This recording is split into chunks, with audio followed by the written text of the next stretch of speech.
This is a topic, and I guess if I could best introduce it, I call it the role of sorcery and drugs in opening the Last Day Spirit Portal.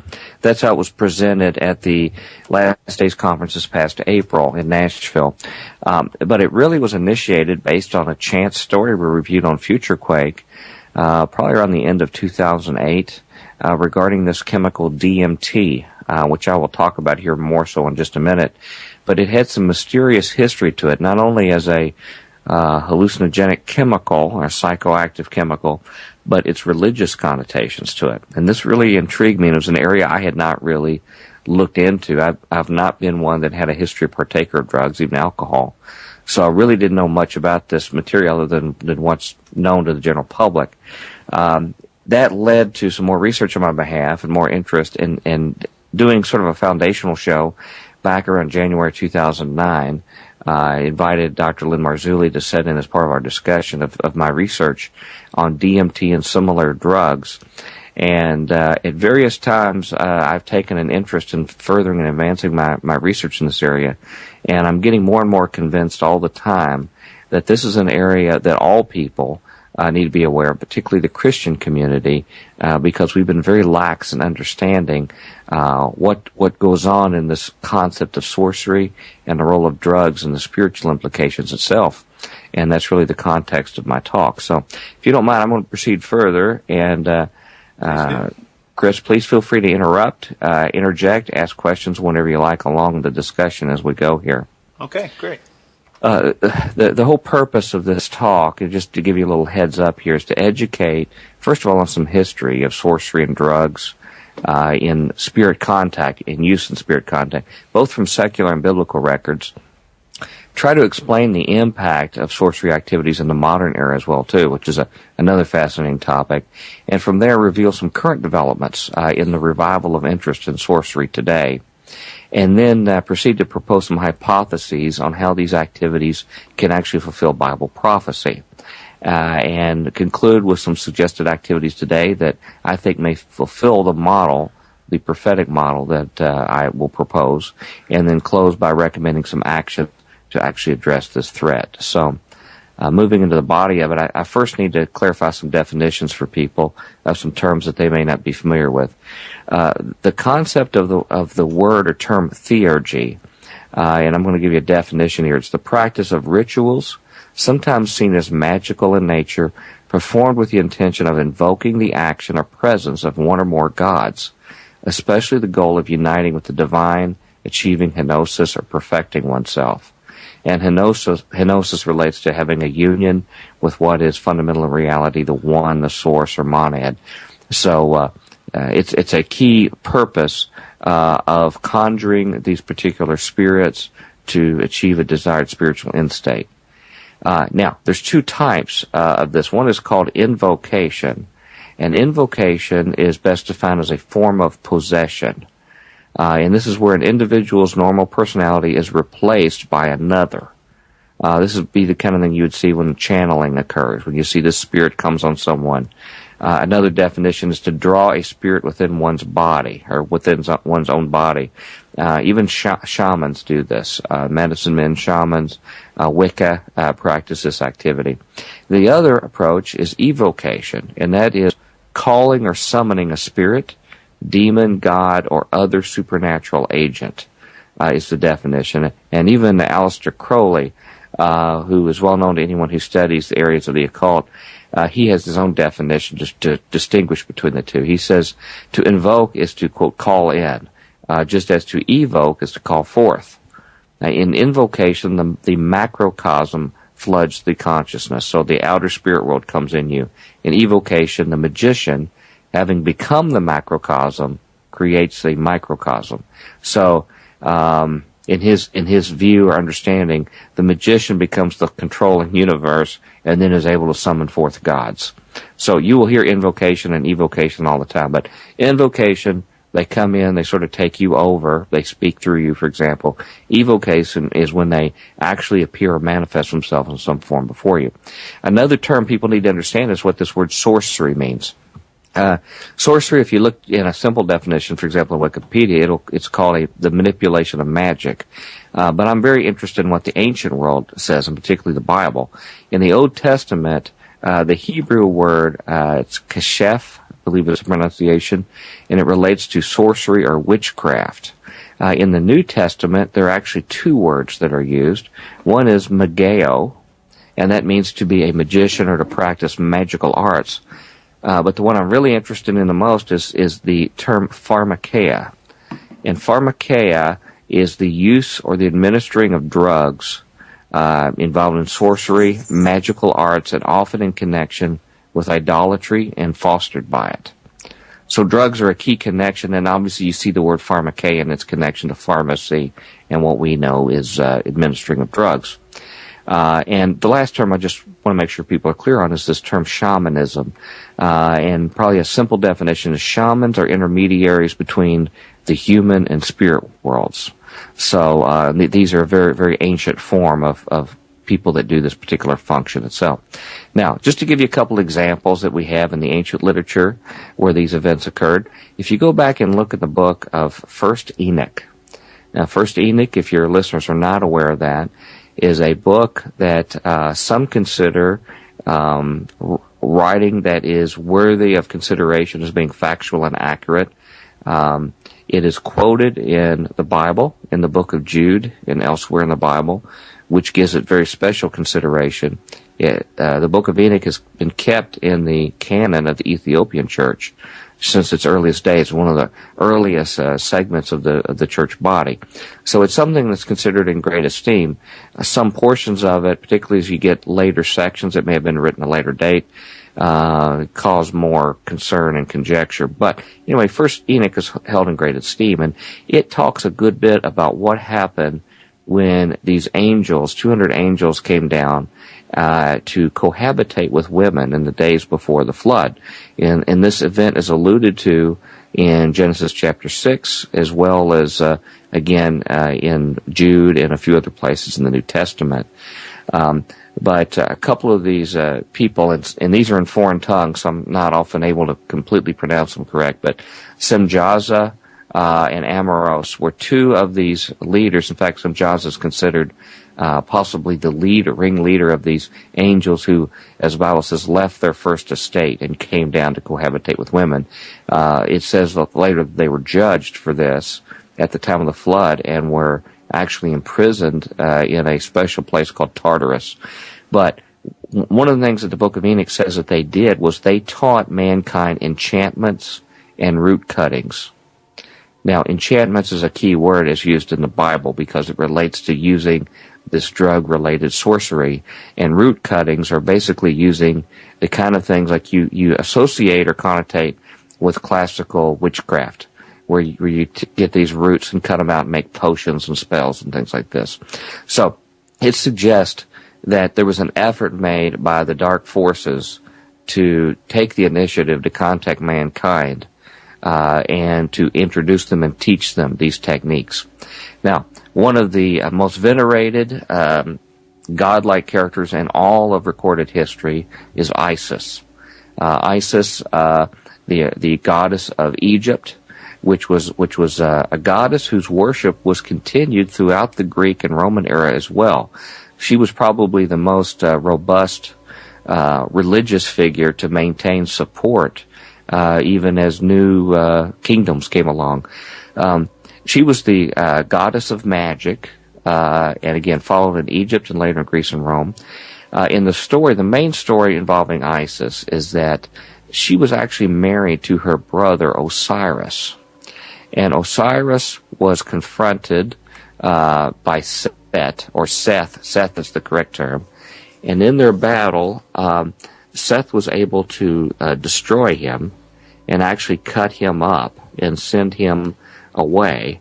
And Isis was able to actually use her magic techniques to gain extra power from Ra and others as a means by which to reassemble Osiris and basically rescue him from the underworld of death.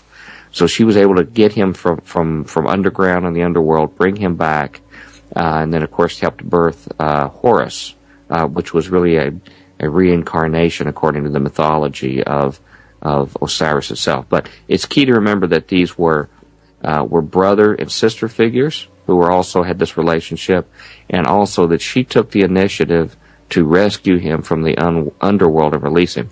Now, she has temples at places like Delos, which actually where the temples for Artemis and Apollo are.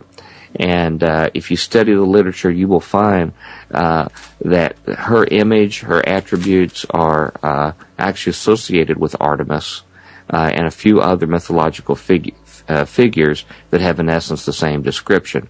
Another one, and by the way, Artemis and Apollo that I mentioned, in like manner, are brother and sister figures as well.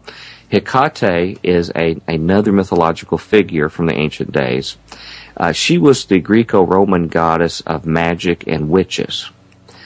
She also, the annalists of these ancient mythologies say, is really related in worship to Isis and to Artemis as well. But she was a clear-cut goddess that was associated with witchcraft, magic, and similar things we'll see here in just a moment. Now, as far as sorcerers throughout history that use these techniques of theurgy, of invocation, evocation, probably the earliest ones we have are the shamans, which are known as medicine men or witch doctors, whatever you might call them, around the world, usually with indigenous people that go back as far as we have any kind of records, back millennia, where they would actually function on behalf of the local tribe or village. And they had these drugs and other kind of techniques by which they could somehow make communication with higher intelligences, what they called gods, to be able to receive information for medicine, for healings, for things like this for the tribe. And they're well known for that across whether you talk about Eskimos or Central America or other places. Amongst the Western, more modern world, one that really stands out is Dr. John Dee. Dr. John Dee was actually the magician and chief think tank in the court of Queen Elizabeth, in Elizabethan England. He was probably the smartest man in the world. It has been said he had the largest library in the entire world at the time. And he also considered himself a Christian, and that's a very curious matter. But at the same time, he had such a thirst and zeal for knowledge, and he wanted so much to know what about nature, about how the world worked, about other facts, that he took the activity to contact angelic spirits to be able to obtain more knowledge. And he used a technique called scrying, or basically using a crystal ball. And he had another gentleman who actually assisted him, Edward Kelly, I believe is his name, who actually assisted him in making these views in the crystal ball and then making contacts with angels. And the recordings recorded all sorts of information about nature, about science, and there's even indication possibly the New World was communicated through this activity. And while Dr. Dee considered himself a Christian, these beings over time began to say things that were not supportive of a Christian worldview, like you should not pray to Jesus, you should not worship him, and things like this. It terrified his cohort so much that he quit and actually left. He was really a broken man from this contact. But Dr. Dee continued on because of his thirst for knowledge and really compromising his spiritual beliefs. And one major contribution he made was something called Enochian language and Enochian magic. And this was written in something called the Keys of Enoch. And it's something who's actually had its reemergence in the 20th century itself. Now, in fact, one person who was key in doing that was Aleister Crowley. Aleister Crowley was really the preeminent magician, sorcerer of the 20th century. I think he's without peers, undisputed, as the key in advancing occult knowledge, language, in doing workings itself. It's very curious that his deity encounters that he claimed to have in the presence of other people first was from a homosexual experience that he had and went right into a particular experience.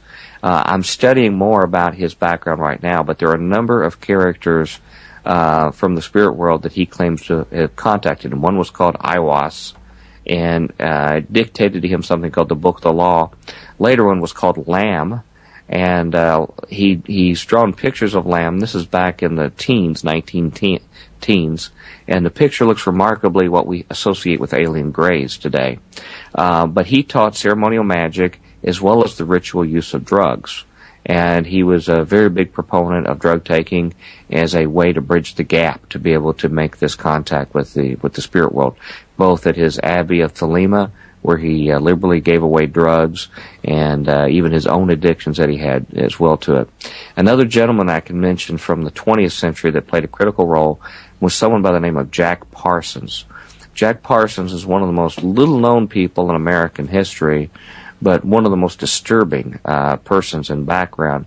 He was really the father of the American space program. He is undisputed. In fact, if you ask Werner von Braun or others, they will point to Jack Parsons as the key person to result in our space program.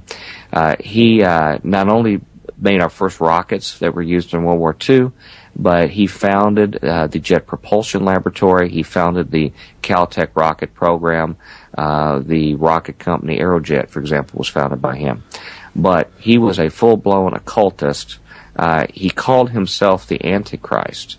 And when they would perform rocket tests, either for academia or for the federal government, he would invoke ceremonies of the god Pan whenever he would do his experiments and tests.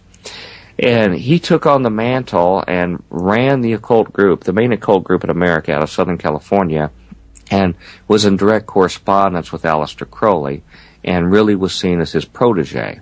And he developed a group of scientists, literary people, and others that would do these dark occult practices in his home, scare neighbors and other people. Even famous actors like John Carradine participated in these activities. But it became an issue with the FBI as they were watching these things. The thing he's most famous for is something called the Babylon working. And what these sorcerers do when they do a major effort to evoke an evocation of a spirit, they call it a working. And in the Babylon working, he wanted to produce the great whore Babylon that would be, materialize and make itself manifest in this world, and so it could be a consort for the Antichrist in this world. And this activity was done in January 1946 with none other than his assistant L. Ron Hubbard, who was later known to found the Scientology religion. But they worked together and did this effort, and according to their reports, they had another assistant, a woman named Marjorie Cameron, and they claim that they actually witnessed a manifestation of the spirit into the world through their activities itself. So this is just a sample of a few of the people who, in the modern era, have fulfilled this role and well known. And I would like to just mention here, for lack of a better place, as a little addendum here, I'm of the sneaking suspicion that the person today who probably best fits the mantle of Aleister Crowley, who passed away, ironically, in 1947, right in the middle of a period of time that was very interesting from a spiritual and biblical standpoint, a time with the Roswell sightings occurring at that time, the founding of the Dead Sea Scrolls, the refounding of the Book of Enoch, just before the founding of the nation of Israel. But since his time, I believe that his mantle probably most likely fits on, of all people, the author, comic book impresario, Alan Moore. Alan Moore was the author of a comic book series called Watchmen, that is considered classical literature beyond the comic book phase. And sometime, Chris, if you'd like to have me back, I believe there's embedded within that an occult eschatology, or occult view symbolic of what they see the end times are going to be. He also conducted V for Vendetta, was another series he did as well. And he had a cohort. He had his own predecessor called Steve Moore. And they together actively pursued the use of drugs and other sorcery by which to contact spirit entities according to their own word. So I think this tradition of sorcerers is still continuing today. Okay, now in the Bible, just to give you some examples of what the Bible might say about it, the Witch of Endor is one case of sorcery activity going on in 1 Samuel 28. Saul had done a number of things at this time in history that were counter to God's will. He was in great jeopardy. In fact, he had really lost God's blessing because of not doing what God had described him to do. At the same time, he had lost his main associate, the priest Samuel, who was really his main advisor from God, and he felt totally helpless. He was in desperate distress, and had to seek out someone who could attempt to contact a dead Samuel to get advice about an upcoming battle. He had already chased the sorcerers out of Israel, as he was instructed to do, so they had to go find another one just outside the area at Endor to use. And so when they used her services, she says at the process when this was ongoing, she saw gods coming up from out of the earth.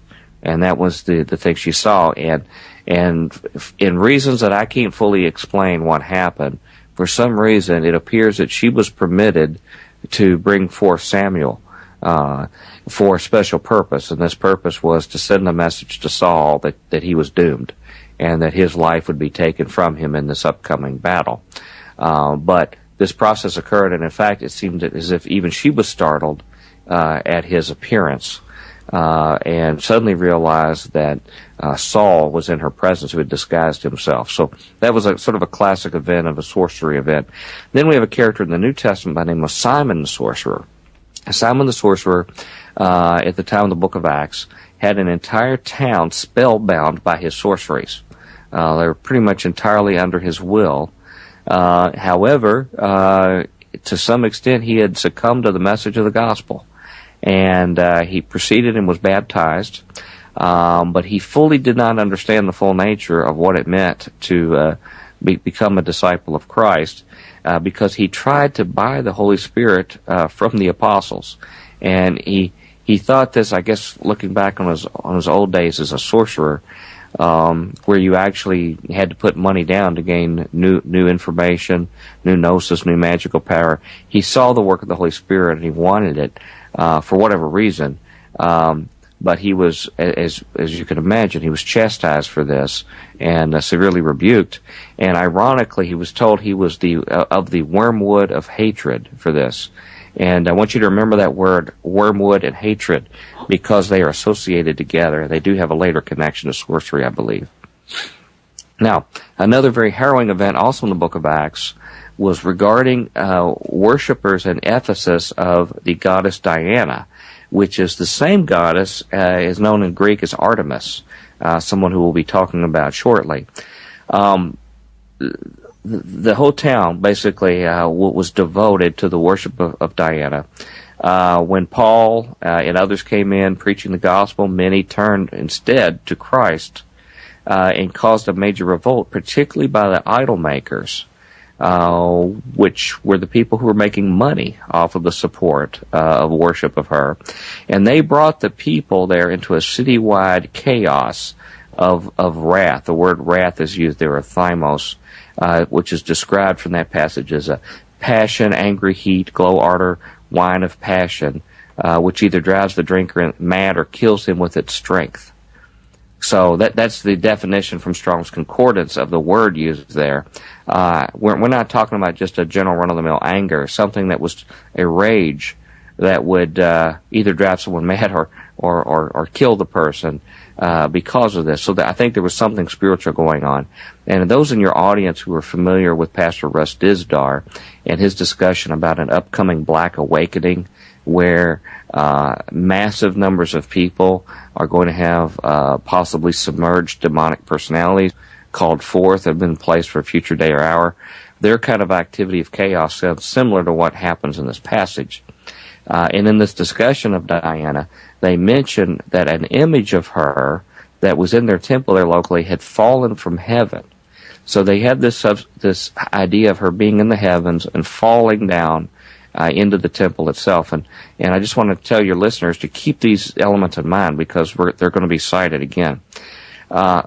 Later in Revelation 18 is a very, very important passage that many people gloss over, Bible teachers and others. In that passage, if you read it, you will find very clearly that the kings of the earth and the great merchants of the earth conspire together, and it says they do sorcery, and the word used there is pharmakeia, which is the use of drugs to control the activities of the world. And it says, through this, they deceive the nations of the earth. Which is a very, very powerful passage and describes a lot of what is talked about on internet radio shows today about the deception of our world systems and institutions over the populace, over their control of food and drugs and things like this. Well, that's right out of the pages of the Bible, I believe, and I think this passage makes it clear that there is a consortium of government officials, as well as people that are in the business, in the commercial business, and they find it to their mutual advantage of control to make use of sorcery, which involves the use of drugs and also through dark spiritual powers.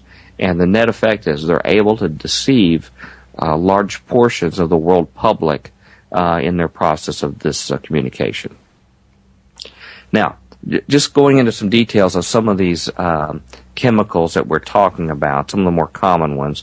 And these chemicals would probably be best described by the term entheogens, which are drugs which do something to your psychosis, your spirit, to enable you to overcome any barriers, to make direct contact with spirits in the spirit world.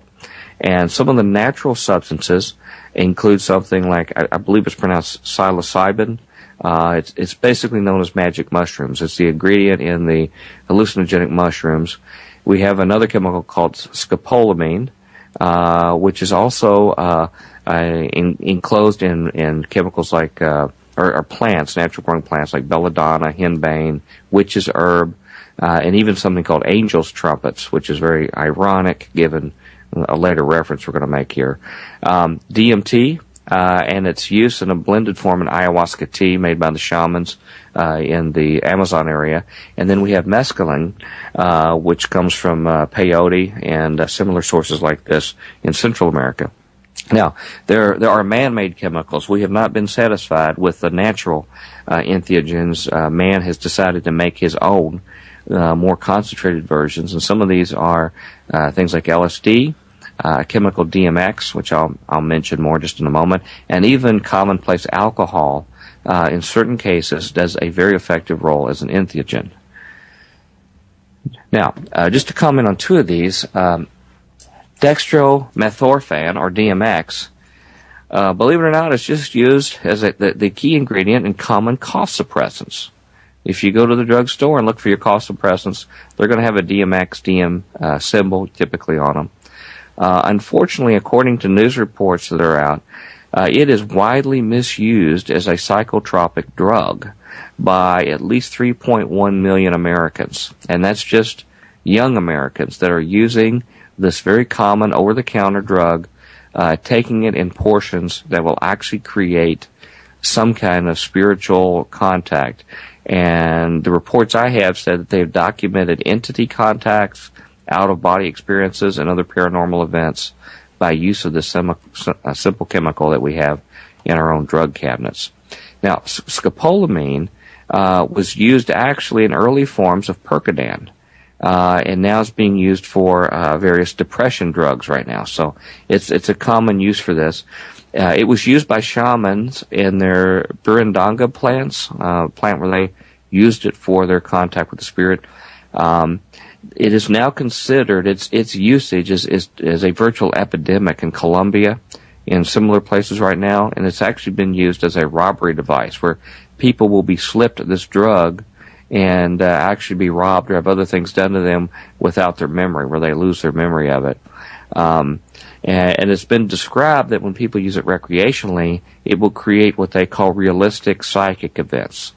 So not just a simple hallucination of my head deceived me on what I saw, but something much more realistic.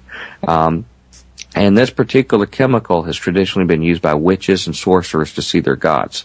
So these kind of key roots and plants, like we referred to, that the early angels taught mankind, has been used since then, this information preserved for them to make their spirit contacts as well. Now, what I'd like to focus on a little bit is one called dimethyltryptamine, or better known DMT. DMT is present and naturally occurring in plants in the Amazon basin area. It's very popular with shamans in that area, and they make it in something called ayahuasca tea, and this maximizes the effectiveness in it. Now, this particular chemical is made in various parts of the body. Some have theorized that it's actually produced in the human pineal gland, which we'll speak about in just a moment. But in any case, it's made within the body. Unfortunately, or fortunately, however you see it, are other enzymes that are actually in your gastrointestinal tract that will actually quickly dissipate its presence in the body. And these are called, I believe, monoamine oxidase enzymes, or MAO. And what happens is you need to take something called an MAOI, or MAO inhibitor, chemical that will actually stop these enzymes from breaking it down. And that's, in fact, what is put in ayahuasca tea. The other ingredients that are added do this MAOI function of inhibiting the breakdown of it and allow it to go through your body and your brain for even a multi-hour mystical experience. And DMT is one particular chemical that has earned a reputation for very reliable contact with the spirit world. Virtual 100% incidence of a deep spirit contact with taking the chemical, and usually within seconds for many cases such as intravenous use. Just to give you one example of what a DMT experience would be like, there was a National Geographic magazine columnist that went to the Amazon to, quote, experience DMT and take it along with the shamans in this ayahuasca tea. And she had stated in the article that she basically was an atheist, so she had a lot of skepticism about these spiritual aspects. But what happened was when she actually took it in their little circle where they pass it around and take it, she said she experienced, and this is just a summary, she was falling down this deep chasm or abyss and surrounded by souls that were crying out to her, that were reaching out with their arms and crying out and asking, pleading for help, that she would get them out of where they were stuck or kept. And she landed in the bottom of this pit and saw 3 thrones that were enthroned with figures on them, and she was absolutely terrified for her life. She could sense the evil and hate, and they said that you are doomed here, you'll never leave, there is no hope, there's no way out of here. And one of the curious things about this particular drug, unlike just a garden variety hallucinogen, is that communal experiences seem to be possible with this drug, where people experience a common reality. And according to her narrative there, a couple other people who were more experienced that had taken the drug actually intervened in her incidents and brought her out of this particular event. And it's very interesting that having a reputable group like National Geographic actually published this, and someone who really was not promoting the drug per se, but she makes some pretty far-out claims that, for example, that as soon as that incident was over, she began throwing up and threw up something that appeared to be a black snake in the bowl where she was throwing up and things like this. So these are experiences that are really unparalleled, even amongst other hallucinogenic drugs. But one of the key studies with DMT that really caused a lot of attention, and this is one that really got my attention in this whole subject area, was a study that was done by Dr. Rick Strassman, a psychiatrist, a clinical psychiatrist, back in 1991 at the University of New Mexico, funded by the federal government. They were formal clinical trials in hospital, well-funded, under tightly controlled conditions, and they were documented in a book called DMT, The Spirit Drug, which is a book that's still available. And I reviewed that book, and they screened them out. A number of the subjects, for example, had no knowledge of UFOs, any kind of information like this. A few of them were prior drug users, so they could determine if this was like a common trip that they'd had before or something unique. The rest of them were not drug users. So they looked at these various facets. But what they found consistently was within seconds of intake, these subjects interacted, these test subjects, with creatures that resembled alien greys or reptilian creatures or even insectoid creatures, and reliably interacted with these kind of creatures. And in fact, these insectoids sounded like praying mantis or locusts, actually. while the test subjects were there, they were even being interviewed while they were having this experience. So Dr. Strassman was talking to them, taking notes while they were encountering these entities. And they were aware that they were in two worlds. So they weren't lost out on one and in the other. And in fact, later in the experiments, they had to wear masks because they could see this other spirit world dimension, whatever you want to call it, overlaid over the existing world that we were at. And so they were aware that they were visiting. But everything in their experience said was this was not a trick of the mind, but this was something legitimate. Even the people who had taken drugs in the past said, no, this is actually real. Before I could tell this, it was some escape of my mind, but this was something real, a real contact. The ones who were willing to take repeated experiments actually noticed that these creatures remembered their name, noticed how long they were gone. There was a complete understanding of a lapse of time, which they say never happens with other hallucinogens, doesn't happen in dreaming, things like this. So something that convinced the subjects that this was reality. However, in contact with these strange, bizarre creatures, the subjects were commonly raped or had violent reproductive experiments done on them, something that sounded very akin to what you hear in alien abduction experiments, but very, very difficult thing. And in fact, many of the subjects were required to form a support group after the study for trauma therapy because they were so horrified by what they had experienced with it. But ironically, not only does this DMT ingestion process occur with indigenous tribes of Indians down in Central America, but there are now DMT churches that take it in a religious context. They're all over Brazil, and I believe they're actually in America now. And these particular churches, there was a court case trying to get them to stop to take this particular drug, and they said that it was part of the religious observance, and I believe the U.S. courts recently upheld it as valid. So I would expect to see these churches actually spread throughout the United States. Now, there's very interesting elements. This is something that I can't talk about from the narrative. You have to see it. But someone has actually attempted to make some pictures of something representative to what they would experience. And of course, in a two-dimensional picture, you can't represent what a real, full reality experience someone would be. But the kind of things that they mentioned were all sorts of vivid, bright colors, things like linear type events that were distorted, like, for example, a piano, a thing of piano keys that would actually be distorted and contorted. They would see little demons, little imps and demons that would watch them. And they most of the time, every one of the people would see a cloaked figure, a cloaked figure that they took to be death, that would have a skull for a face, but it would actually have eyes, actual eyes that would be following them. And as they would go from one type of event to the next, this creature would just sit and watch them through all of this. But to sort of segue back to our physiological causes for this, we're going to talk back to the pineal gland. And I just want to start with a quotation from Hitler. This was out of a autobiography, or a biography done by Hermann Rausching, one of his close associates in his book Voice of Destruction. He says, Hitler stated, "Some men can already activate their pineal glands to give a limited vision into the secrets of time." Hitler also told Rauschning that a, quote, new man would be created using the visions and scientific knowledge already being transmitted through these men's pineal glands.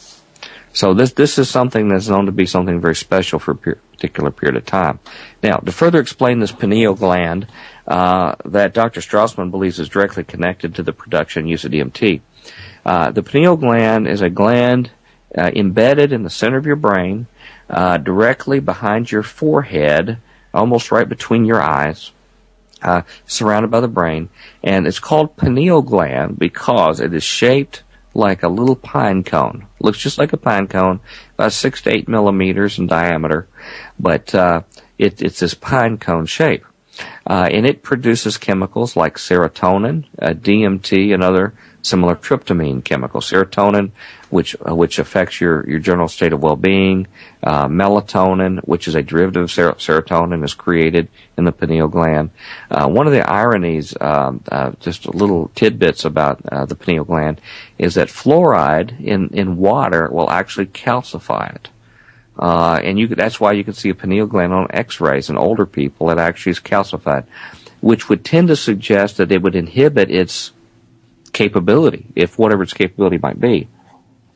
But as it turns out, in additional research I performed in the literature, it turns out fluoride actually assists the DMT and other tryptamine neurotransmitters in accomplishing their task. It allows it direct passage into the cells and into the nerve endings. So fluoride actually has been documented as a beneficial effect in having the pineal gland do what it does. Now, the cells in the pineal gland are the same kind of cells that you find in the retina in your back of your eye. In fact, it's called in some other animals, simple animals, the parietal organ.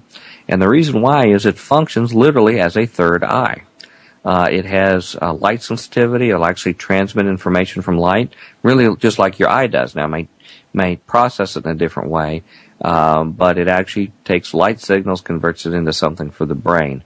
And so it was considered a third eye in a number of animals, but ours is actually embedded, but it still has those kind of things. So it's considered a sensory organ. The Eastern world has often called it the third eye. So if you hear a New Age teaching about the third eye, and they usually put it right between your forehead, even you'll notice the Eastern world will put that little dot in India right there. It's right in the direction of the pineal gland. So they understand there's something going on there.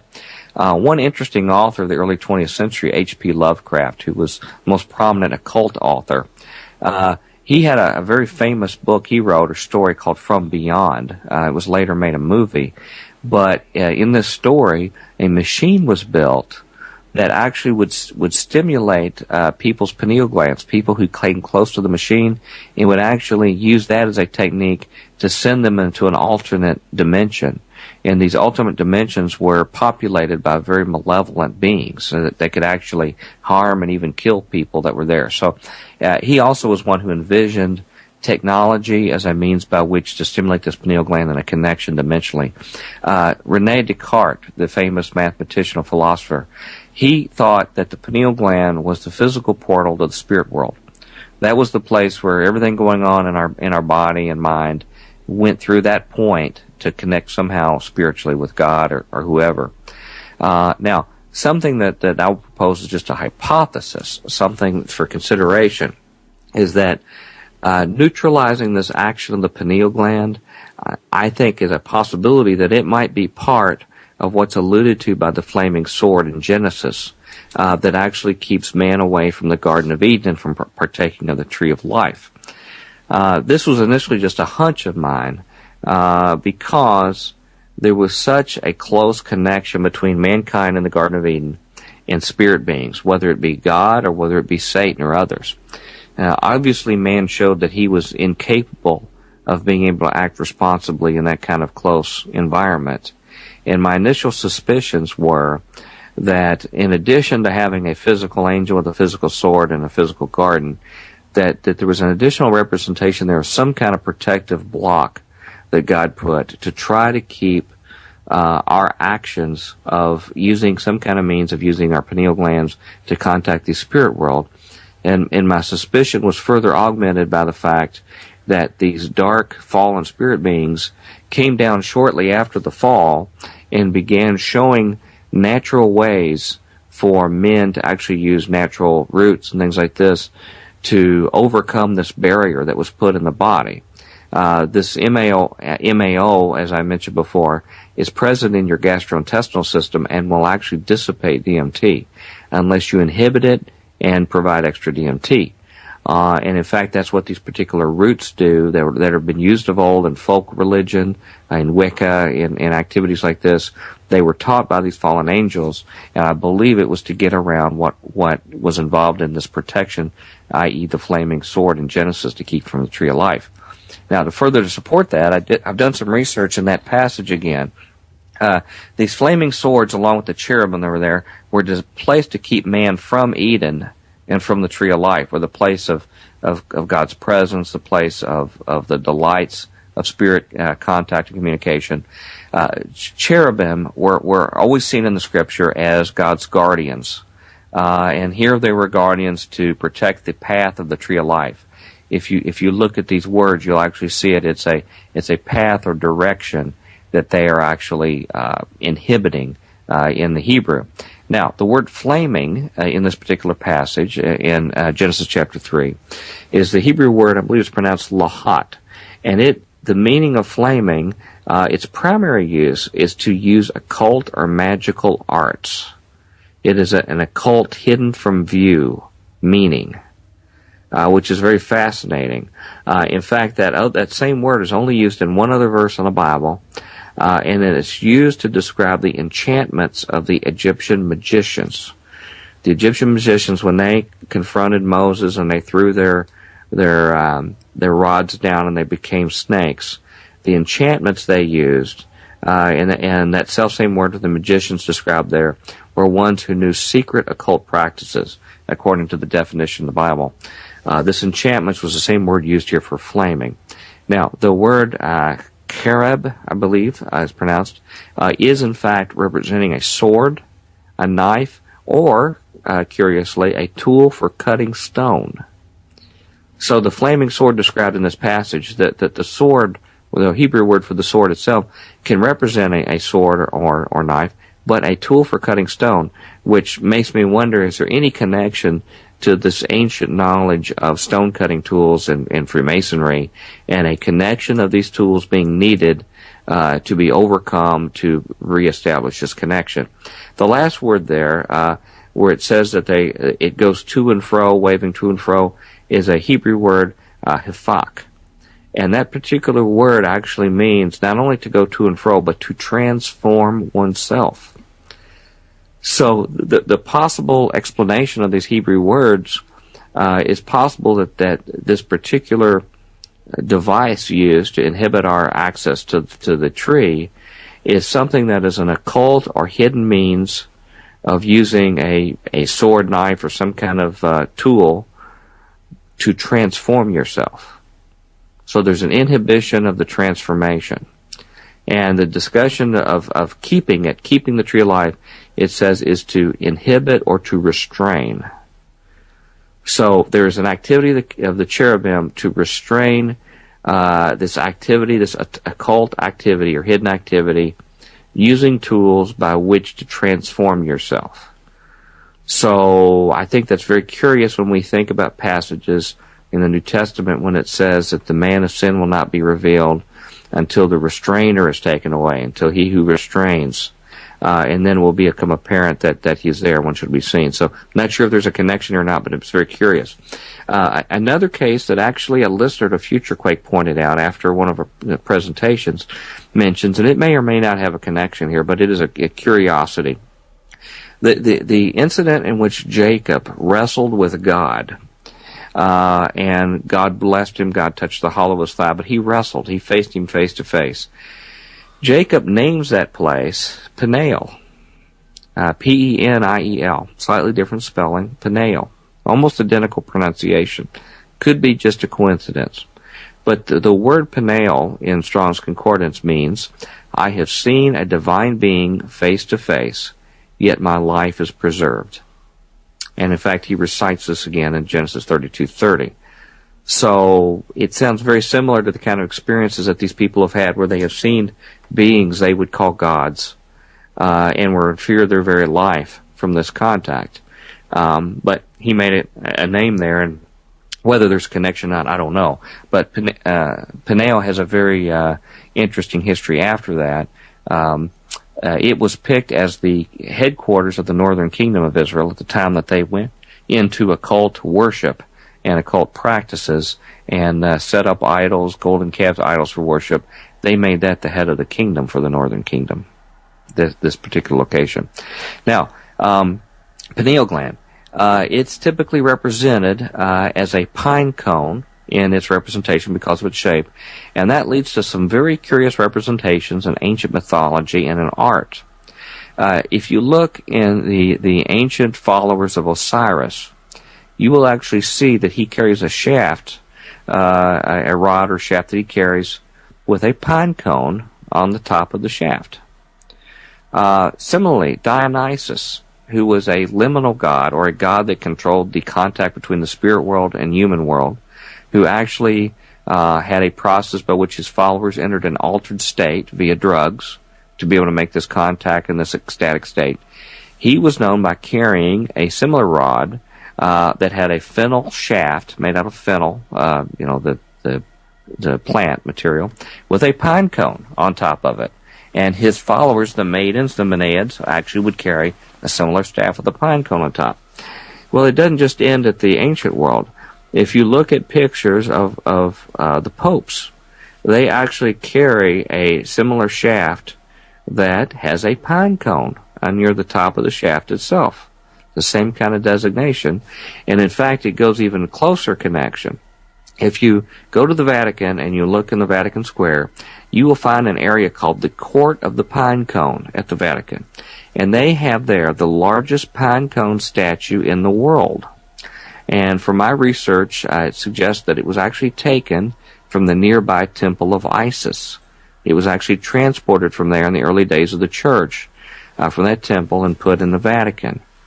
And I've never seen any explanation from church figures on why a pine cone would be there or the significance of it. It may be there, but I don't. But it can't be more than a curiosity that this memory, ancient connected memory of a pine cone and its significance for contact with the gods is still present. Now, just discussing about some other chemicals. Serotonin, which is a related neurotransmitter chemical. As I mentioned, serotonin, melatonin, DMT is a similar one. Serotonin is produced by the pineal gland and elsewhere in the body. It is synthesized by L-tryptophan. L-tryptophan is the base product that these chemicals like serotonin and others are made from, even artificial chemicals that we now take.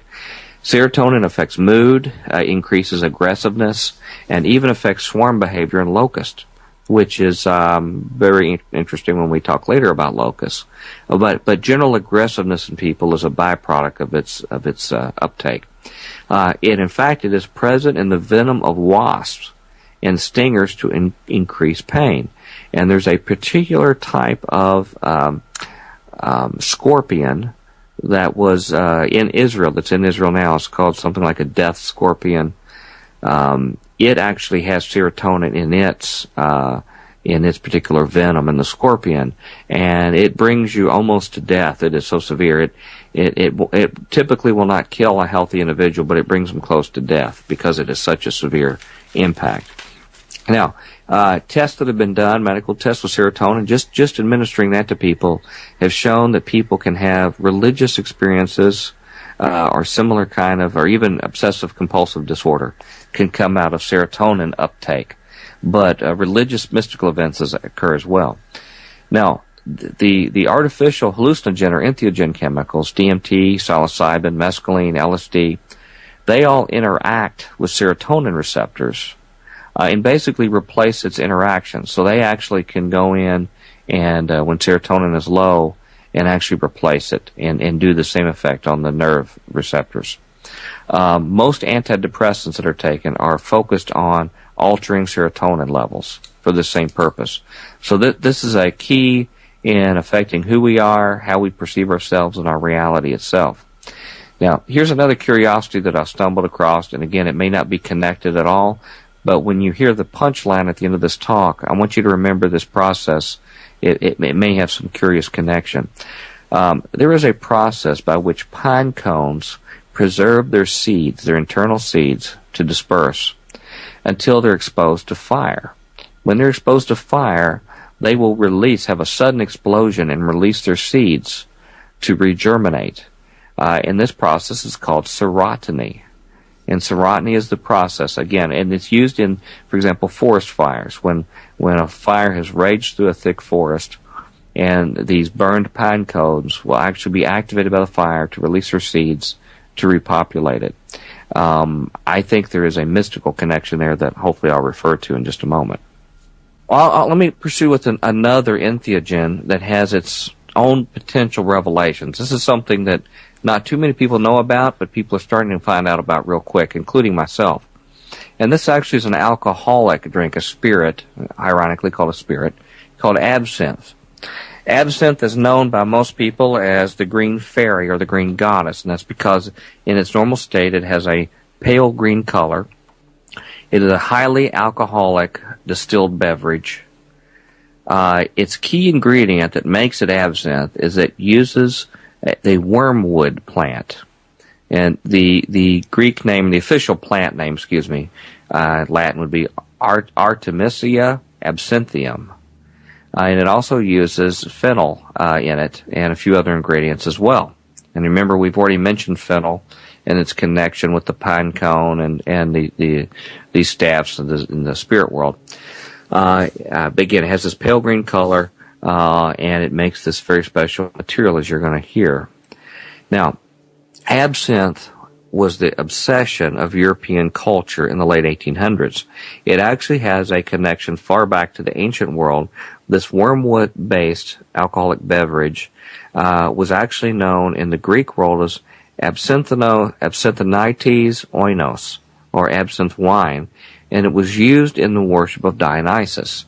It was used to get them into an ecstatic state where the Menaids would actually run, be totally filled with his presence, have contact with him, may at the same time they would run, according to the ancient writers, run across the hillside. If they grabbed oxen or large animals, they would rip them apart, limb from limb, and then consume them while these animals were still living, consume the raw material. Even humans, it was reported that they would actually do this too. They were a terror. And these were women, maidens that actually got together, went into the state. So it has ancient connections. It was even used for medicinal uses and things like this. But its real golden age was in the late 1800s in Europe. It was very popular with the bohemian artist bad boys of the era that we know well in literature. People like Oscar Wilde, Vincent van Gogh, Salvador Dali, Pablo Picasso, Monet, Hemingway. They all were voracious consumers of absinthe. And they all claimed that what was unique about it was that it connected them to their muse, or their spirit being that would actually inspire them and tell them what to do in their artistic endeavors. Many of these consumers, ironically, end up going mad later. They were actually left insane eventually due to the absinthe or other reasons. And not surprisingly, Aleister Crowley was obsessed with it. He actually consumed it in, of all places, New Orleans, at a place called the Old Absinthe House. And he just loved it. Of course, anything that would contact the spirit world, he was enamored with. And he wrote a poem about it called The Green Goddess. And actually, the poem was recited. The person who was supposedly writing it was Apollo, the god Apollo. So I want you to remember that Apollo here is appealing to the virtues of the Green Goddess, and keep that in mind. Now, Marilyn Manson, a person who has tried his best to keep the Aleister Crowley legacy of being the wickedest man alive and doing everything he can possible to offend Christians and the Christians' God. Not surprisingly, he has found the joys of absinthe himself. In fact, one of his recent albums, he says, was recorded and conceived, written while he was under the influence of absinthe. Now, the effect of consumption of absinthe was understood in society at the time to create a condition they called absentheism, which was some kind of degraded physical state that is much, much worse than alcoholism. And if you look at the slides and pictures, you will actually see some beautiful art from that era where you see this green goddess or green fairy actually seducing men and just driving them to ruin, basically. As a result, in the widespread abuse of this chemical, it was banned in most of Europe, almost all of Europe and the United States, ironically, until just recently. Just recently it's come back. And in my presentation, I actually have pictures of the of this green fairy and the effects it has on men. Ironically, some of the art from that period of time actually shows them attempting to burn this green goddess at the stake, but they see her rescued from a version of her in the skies. In the clouds in the sky, she's coming to the rescue. Now, this connection to absinthe and Artemis. Artemis, whose name, and it's acknowledged in the literature, in the naming of the wormwood plant, that it's referring to Artemis, the goddess. Okay, Artemis is also known in mythology as Diana or Hecate. And Artemis was the brother of Apollo. In fact, there's all sorts of art that's available that shows her with her brother Apollo as well. Hecate is another one who was associated with Artemis, or also Isis. And she's known as the goddess of witchcraft, and she is a liminal god, which means she controls the portals to the gods themselves. She's the doorkeeper to make it available. And in fact, she is associated, this manifestation of this goddess, known as Hecate, this version is known to be associated with fire, with keys, and with sorcery, are some of the key things associated with her.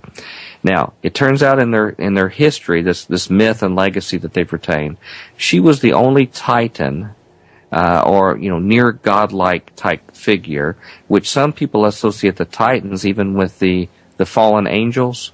That again I mentioned earlier for Revelation chapter 6.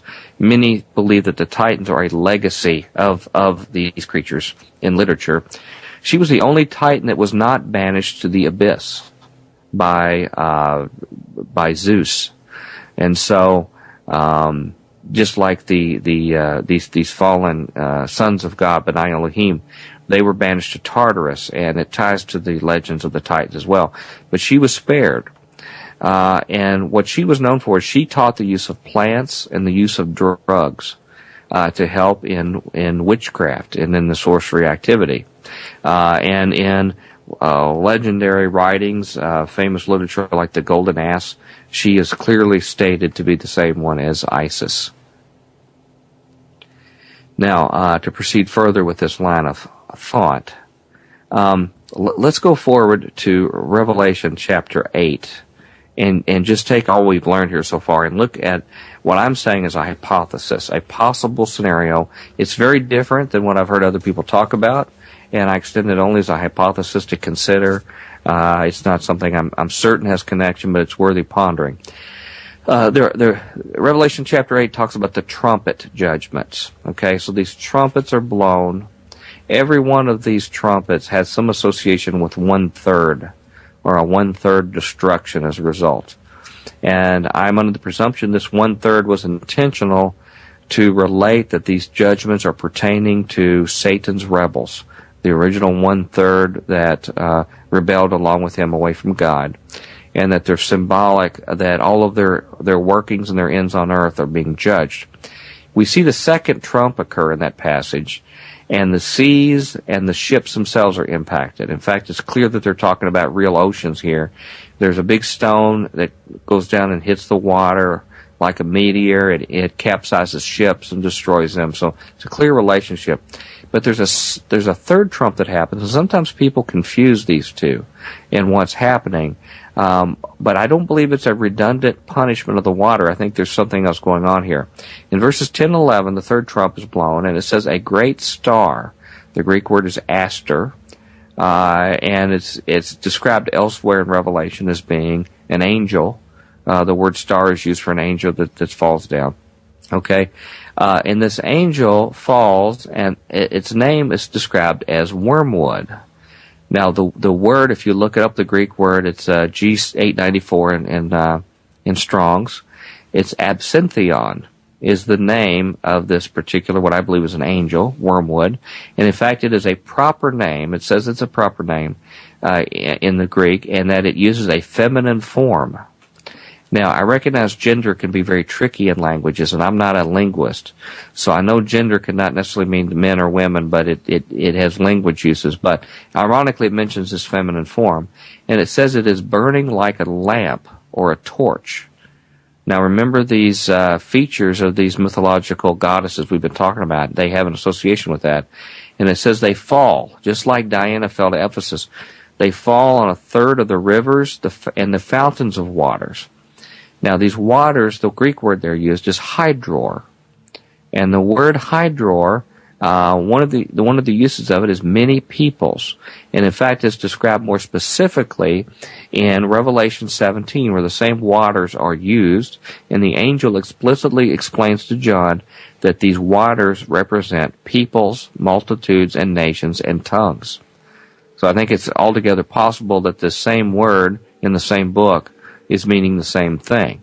It actually refers not to liquid water, which was referred to in the second trump, but a representation of these peoples, multitudes, nations, and tongues. As a result of that, in verse 11, it says a third of these waters, or possibly peoples, become wormwood, absinthion. Okay, so they take on, or they invoke this deity, absinthion, or wormwood. And it says as a result, many men died of the waters because they were made bitter.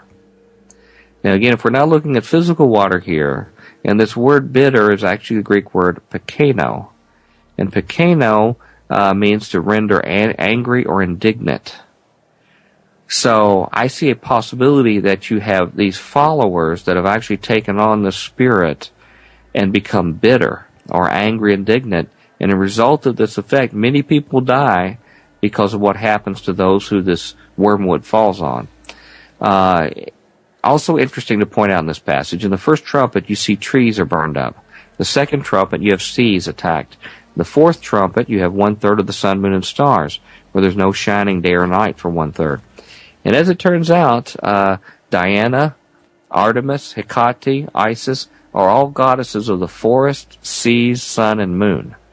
So these are the very elements that are described in these particular set of judgments that refer to the attributes of this goddess itself. And in fact, I'll just mention further that Alan Moore and his protege Steve Moore, who are these well-known literature people of today, they worship the goddess Selene. And it turns out Selene is a moon goddess that is equivalent to Artemis. So we still have this particular worship that still goes on today. Now, the chapter 8 of Revelation ends with this narrative that I just described, and then the beginning of chapter 9 starts with an angel who fell from heaven and who has keys. Now, this angel is described in the King James as being a he, but when you look, I see no evidence of gender in the Greek for the angular description. There's no male or female given, but it has keys to open the abyss. And it releases who? Apollyon, the Hebrew version of Apollo, and locust. So I'm seeing a picture that's actually forming here. I think people can connect the dots from this. I believe that it's possible that this wormwood, for example, the star who's thrown down at the trumpet is the same star who carries these keys forward, particularly since this goddess is associated with carrying keys to the spirit world and to the underworld. So then this Apollo was released, who was the brother of Artemis. So to just solidify the interpretation that I'm leading with this hypothesis would suggest that Artemis/Hecate/Isis, whoever this liminal goddess is, she falls down in fire, as she's described, comes down in fire. She empowers her followers as a result, which is really a satanic knockoff of Pentecost. So they are actually empowering their followers just like the church was initiated at Pentecost. And as a result, there is a massive worldwide human sacrifice, blood sacrifice that ensues with the many people that die. These followers that have had the Spirit come upon them, they become bitter, they become rage, they kill en masse. And as others who study this subject matter say, that there is incredible occult power and strength in sacrifice, particularly human sacrifice. So if this is done on a worldwide scale, it may provide the sufficient power for this abyss to actually be opened and the keys itself. So I would not be surprised if this is done in some kind of semi-ritual process where they'll be released in a type of ritual to do this in the process of unleashing her brother Apollo, which I would call in the vernacular of Pastor Estúdio the ultimate black awakening of humans. Now, in Revelation 9, at the end of this passage, after the abyss opens and these locusts come out, and remember what I said that that serotonin, one of the key chemicals in the pineal gland, actually creates swarm behavior in locusts. And you know these locusts are actually released. And actually it's a key ingredient in their stingers, particularly in these very deadly scorpions in the Middle East. And as we know, we hear that these stingers that they have are stingers like scorpions that attack people for 5 months. And these people, it's almost like they're paralyzed, almost like a sleep paralysis or some kind of alien abduction event where people are frozen and can't move. It says they seek death, but they can't find it because of this terrible venom like from scorpions. And this may add to the torture and the agony of it.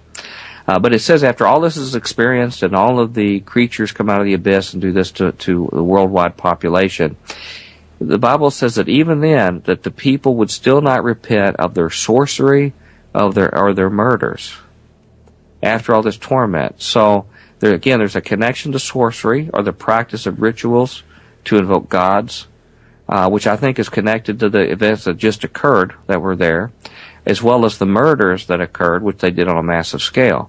And so it leads me to believe that it's possible that they may have actually personally invoked the falling of Wormwood on purpose.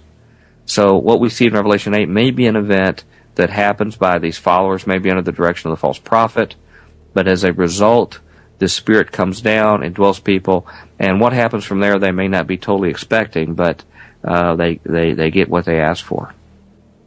Now, here's a little extra additional information I've come across, and this is just a brief summary. I have a lot more information to discuss some of this. I'll give you one example in current culture, our current society, where some of this information touches us. And this is new information I have out, still checking. There was a hospital established in the 20th century called the Charlestown's Hospital, and it was known as something called the belladonna treatment for alcoholism. And what happened, there was some mysterious man who approached this person, Charles Towns, who was not a doctor, by the way, and approached him with a mysterious recipe of drugs, natural drugs that be given to people to cure addictions. And they said that it would be certain to make a lot of money. This mysterious person came, gave the instructions, and left without any trace. And it's very interesting because when this was tried, it was first tried on criminals, underworld figures, criminals who were overwhelmed with opium and other kind of addictions, cocaine. And then the federal government approved it to be used on millions of people in China, who obviously had a lot of opium addicts. So it was used in mass on large parts of the population. This same gentleman, even though he wasn't a medical doctor, assisted in developing the early national drug laws that our country is still under. Now, what makes it really interesting is when you know what the belladonna cure comprises. This particular cocktail of drugs that were given over time used belladonna, which is also known as deadly nightshade, henbane, which contains chemicals like hyoscine, which is also known by scopolamine, which we've talked about, and also hyoscyamine, which is also in henbane and mandrake. All these chemicals, by the way, if you've noticed and heard of them before, these natural herbs, belladonna, nightshade, henbane, have all been used by witches for untold periods of time, for potions. Even in Shakespeare and things like that, you can hear some of these chemicals used. Folk medicine has used them, and I believe it's all the way back from the fallen angels who were taught that these particular root drugs. But this was given in a modern medical hospital facility to cure addictions like alcoholism. And one of the curiosities of this was that henbane, one of the drugs there, is known when you take it, ingest it, for causing sensations of flight, where you actually feel like you're flying. And there are some theories that this is how the rumors got in the myths about witches actually flying in broomsticks and things like that, was because they would take in their covens, they would take this henbane, and they would actually take it in mass and think that they were flying. Okay. So, this belladonna treatment, all of a sudden this man initiates somebody, money becomes available to put this hospital together. One of the early people who comes up to attempt this treatment is a gentleman by the name of Bill Wilson. Bill Wilson is a drunk at the time, but he will become the founder of Alcoholics Anonymous. He, just before this period of time, got to know some people called the Oxford movement, which was a Christian movement, but has some very, very dark background to it as well, too. And that had a lot of effects on his work as well, too. But that's for a whole other story, talking about the Oxford movement. But he goes to this hospital for this very bizarre treatment of given these ancient drugs. And during his hospital treatment, he says he had a mystical experience with God. And this was the experience that he talked about for the rest of his life. He said he had a sensation of flight, which is obviously from the henbane, and this experience of being set on a mountaintop. And his exclamation was, if this is the God of the preachers, then I accept it, or something to that effect. So he associated that with what he referred to as God or higher power to later state to what he experienced. Now, he had a very interesting life that many people don't know about.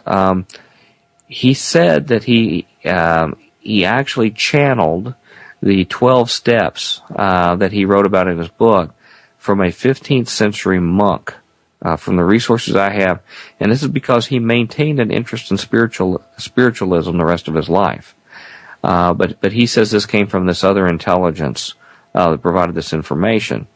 And in fact, his biographer said that he had something in his house called the spooky room at his home, where they would go do seances or Ouija board activity, and so they were definitely into that. He also got really involved in the consumption of LSD, and he was part of a study group back in the 50s and I guess 60s, studying its use for assistance. People who assisted him were Aldous Huxley, a gentleman who has also a very sordid past from Brave New World and his plan to actually keep most of the world's population drugged on soma. Is talked about in his writing, his globalist writings that he had of an elite running over a drug populace. People like Gerald Hurd, who I've since learned was one of the earliest prominent New Age teachers in America in consciousness expansion. Even Claire Booth Lucci, who was a congressional figure, female congressional figure, whose husband operated the Time magazine. So a very interesting group. But he mentioned in this consumption of LSD that the experience he had was basically identical to his religious experience he had in that hospital, which is what he considered his contact with God. Now, coming here toward the end, I just want to share a little bit about what's coming, what we think is coming. Here is a quotation I'm going to give from one of the most prominent New Age leaders, Barbara Marx Hubbard. She's a woman who actually narrowly missed getting the vice president nomination for the Democratic ticket in 1984.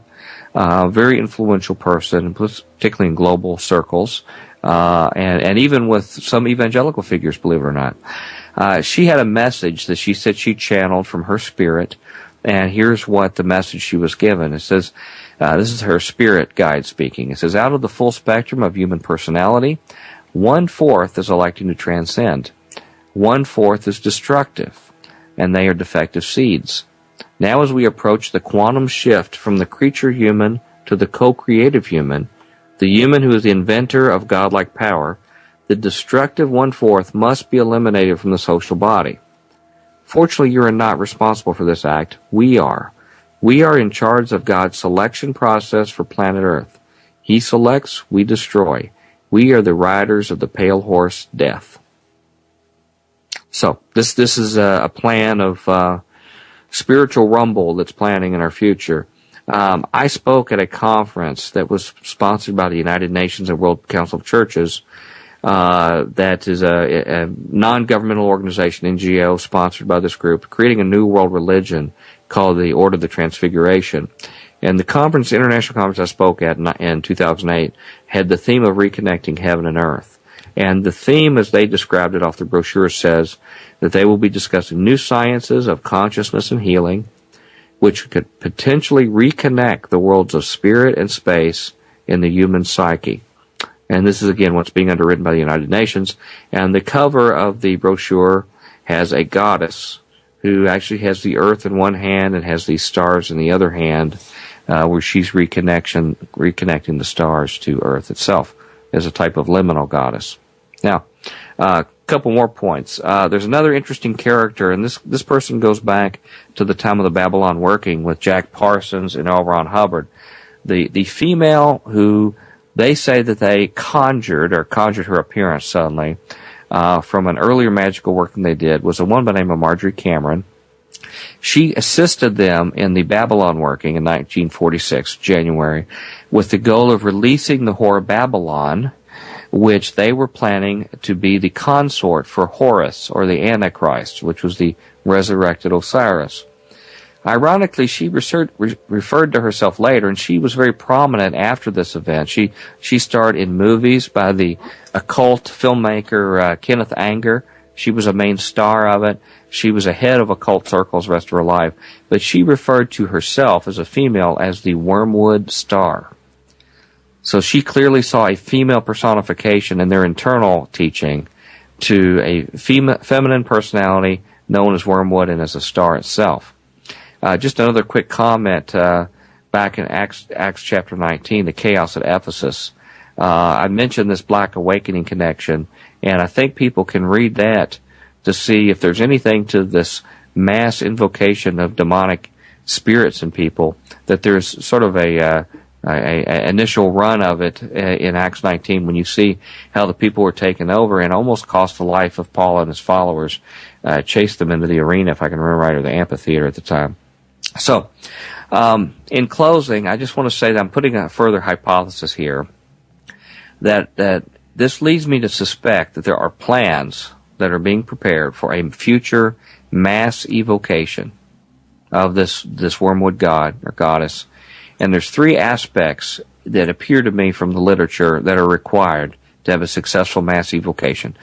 The first, it helps to have the use of drugs to chemically assist humans in establishing contact and opening portals to the spirit world, to actually overcome whatever limitations we have, any barriers to overcome them. And I would say that if you do some studying in this, you will find, and you're probably already aware, most of you, that a very large portion of our population is already on mood-enhancing or reality-altering drugs. Many of these are, in fact, tryptamine-based products that affect our neurotransmitters, and in many ways are very, very close cousins, very similar in their look to serotonin, to DMT, and similar chemicals itself. And their chemistry is just very, very close to hallucinogens and their effect on neurotransmitters. The long-term effects of these chemicals, since there really so many of them are new in this generation, are not understood. But they have documentation where some of these drugs have gone and had the opposite effect at a later date, unexpectedly, of psychotic events that result in suicides, that result in death events of people, and even some of the mass shootings which we've had, and some of these shootings at schools and things, they have later found out that some of these chemicals, these people were on them, and suspected that exacerbated an event that caused this effect. Now, I also want to make sure people are aware that it's not just drugs that you take that can cause this. This also includes foods. And we are surrounded by an atmosphere of genetically modified foods. Our corns and soybean are almost 100% genetically modified. Other drugs or other foods are in this case. Also the water we take. I heard Brother Chris's comment about my water here. Fluoride is in a large portion of the population.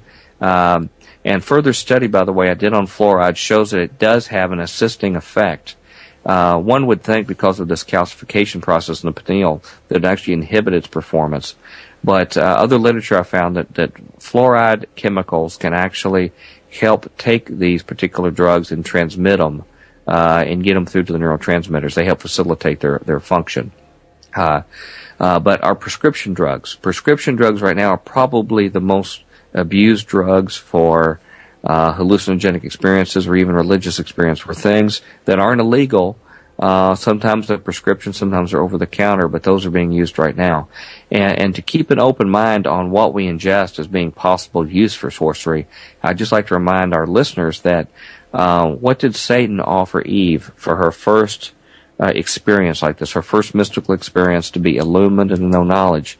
It actually was a food. He suggested she eat a particular food, and this would open eyes and help her see good and evil. So it's not just chemicals you take. It can be foods and other things that have this effect. The second leg of the triad for mass evocation are rituals. And rituals are events like you picture for magic spells and activities that occur.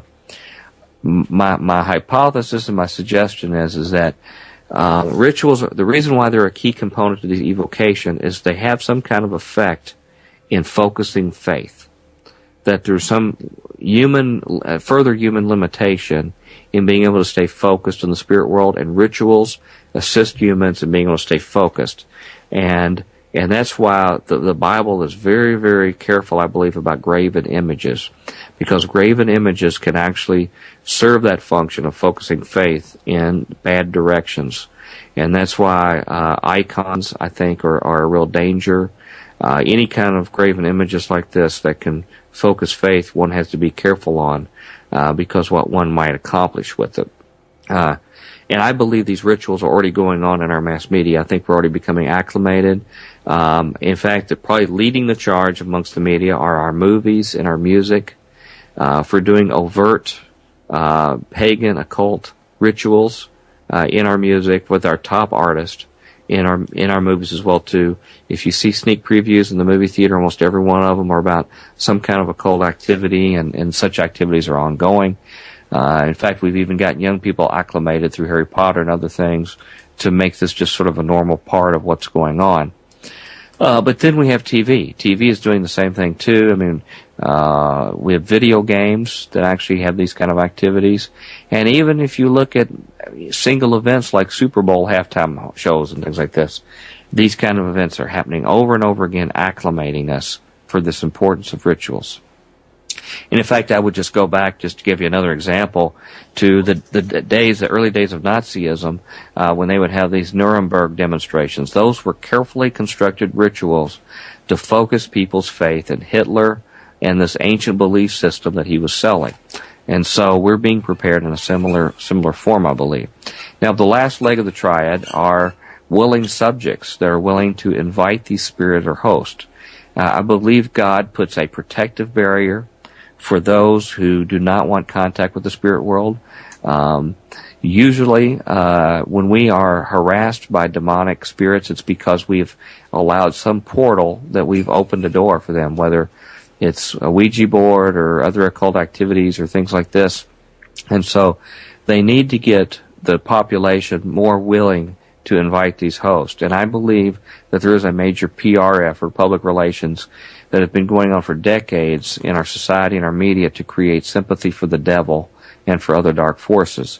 And a couple examples I would use are TV shows like Fallen on ABC, which actually showed a fallen Nephilim that was trying to get redemption.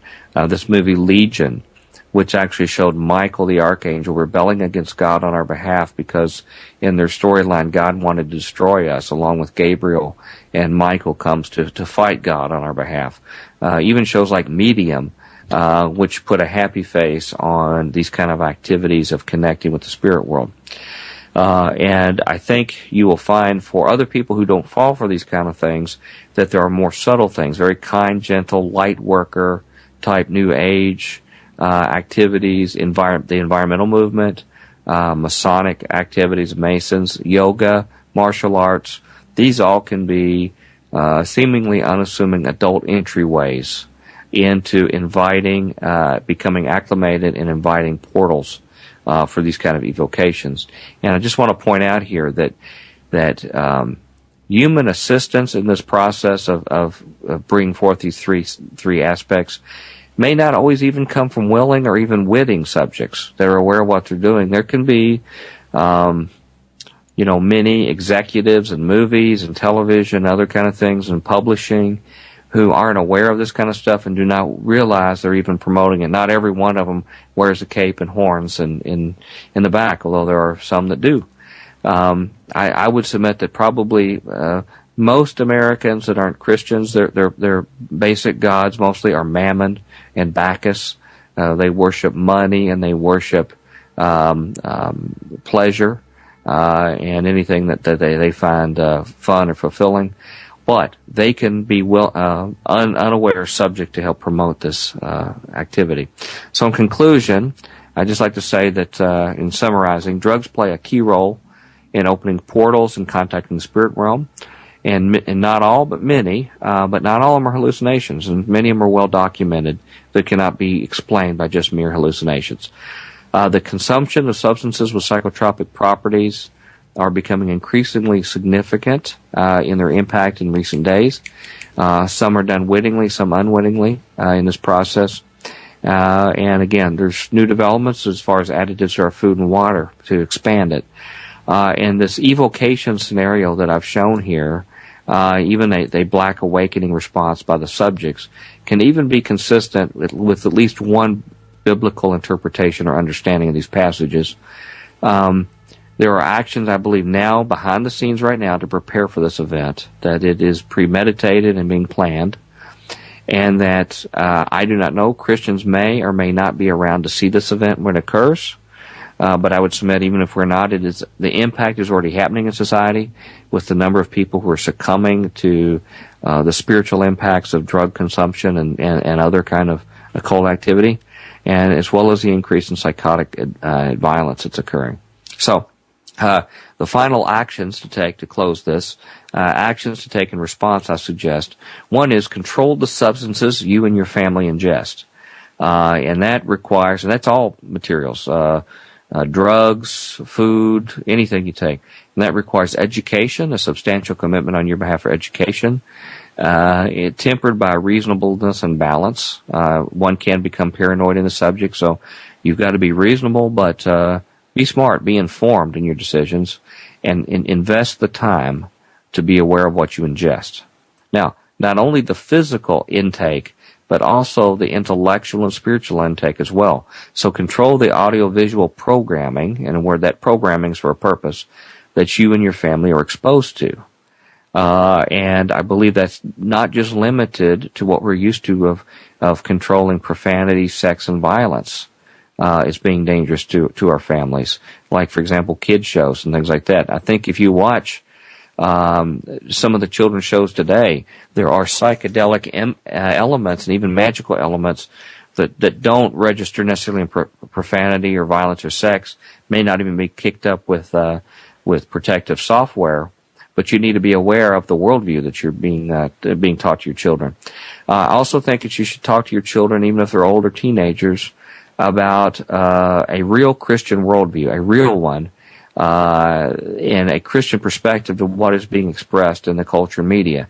You will not be able to totally shield them from exposure if they're going to school, if they're around other friends. But what you can do is be ahead of the curve and instruct them about what they're being prepared and what they're understand.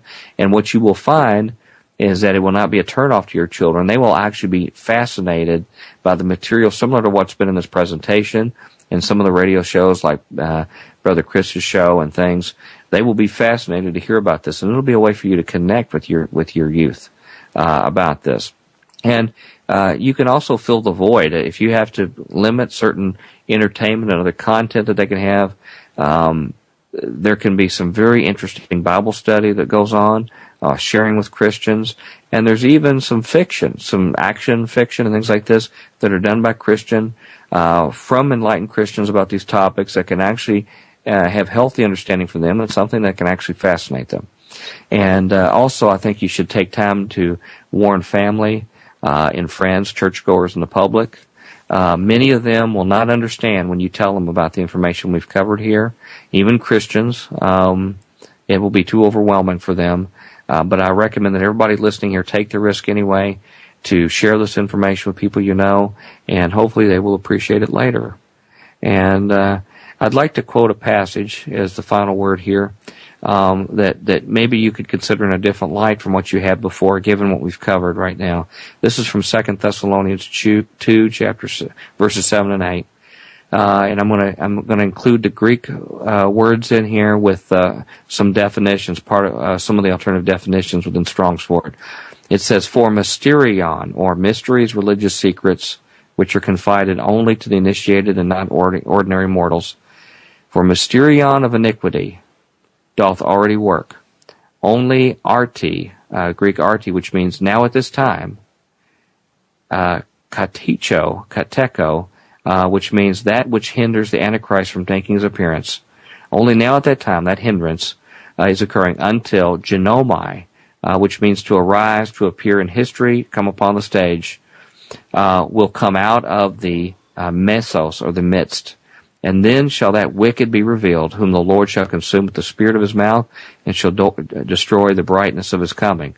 So, this passage can be read to say that these mysteries or religious secrets confided only to the initiated, pertaining to iniquity, are already at work, and only now at this time, that which hinders the Antichrist from making his appearance is occurring until it arises, or it appears in history, comes on the world stage, out of our midst.